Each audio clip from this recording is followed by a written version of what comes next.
नमस्कार साथियों। सफलता प्राप्ति का रहस्य क्या है? What is the secret of success?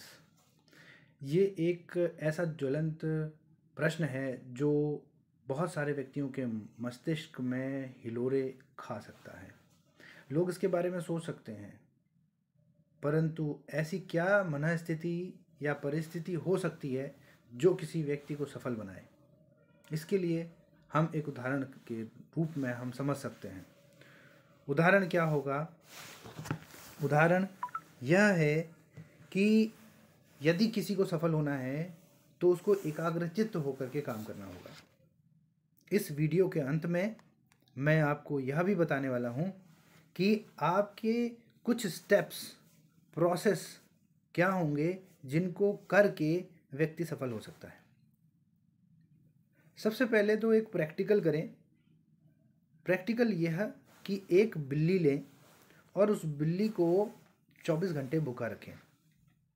भूखा रखने के बाद एक बड़े से पिंजरे में आप बिल्ली के पास चूहा छोड़ दें। अब जब बिल्ली के पास चूहा छोड़ेंगे तो उसका परिणाम क्या होगा, यह हम सब समझ पा रहे हैं। बिल्ली एक ही झटके में उस चूहे को पकड़ लेगी और खा जाएगी। परंतु यदि बिल्ली का पेट भरा हुआ है, वह भूखी नहीं है, तो ऐसी स्थिति में हो सकता है कि वो तीसरे चौथे झटके में उस चूहे को पकड़ पाएगी। कहने का मतलब सिंपल ये समझिए कि यदि पहले से व्यक्ति अपनी सफलता के लिए, अपने प्रयासों के लिए, अपने लक्ष्य के लिए भूखा नहीं है तो उसका कंसंट्रेशन उतना तगड़ा नहीं होगा। अगर कंसंट्रेशन नहीं होगा तो वो काम नहीं कर पाएगा तो अचीव नहीं कर पाएगा। तो इन परिस्थितियों को इन चीज़ों को ध्यान में रखना बहुत भी ज़रूरी है। अब उसी बिल्ली को आप कुछ दूध में भांग मिलाकर पिला दें तो उसकी जो मानसिक स्थिति होगी, दिमाग की सोचने की क्षमता होगी, वो बहुत ही कम हो जाएगी। ऐसी स्थिति में आप फिर चूहा छोड़ें। हो सकता है कि वो चूहे को पकड़ भी पाए, हो सकता है पकड़ ले, फिर वो चूहा बच के फिर भी निकल जाए, क्योंकि अभी उसका जो मानसिक चीज़ें हैं वो प्रॉपर काम नहीं कर रही हैं। तो हमें एज ए ह्यूमन बीइंग हमें भी समझना चाहिए कि अगर हम कोई अपने मस्तिष्क का कितना उपयोग करते हैं, क्या हम अपनी सफलता के लिए उसका इस्तेमाल प्रॉपर कर भी पा रहे हैं या नहीं, ये प्रश्न हमें अपने आप से पूछना चाहिए। दूसरा, जो सूत्र की मैं बात कर रहा था कि सफलता प्राप्त करने के लिए एक सूत्र मैं दूंगा, तो उसमें सबसे पहला कुछ स्टेप है। वो स्टेप लगभग 6 स्टेप हो सकते हैं। सबसे पहला है कि हमारे जीवन में अगर सफल होना है तो सफलता में सबसे पहले अभाव की अनुभूति होना बहुत ज़रूरी है, यानी कि हमें कमी का एहसास होना बहुत ज़रूरी है।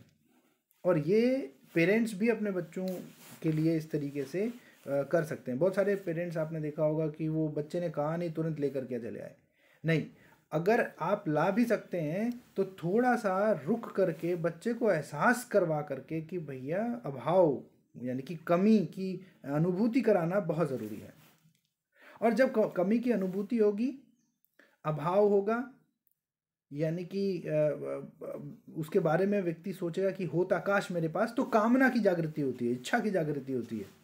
और ऐसी इच्छा का उदय होना ये बहुत ही ज़रूरी होता है सफलता की राह में। दूसरा स्टेप, जब ये दोनों चीज़ें हो गई तो तीसरी फिर मानसिक शक्ति का जागरण होना बहुत ज़रूरी है उस पर्टिकुलर चीज़ को पाने के लिए।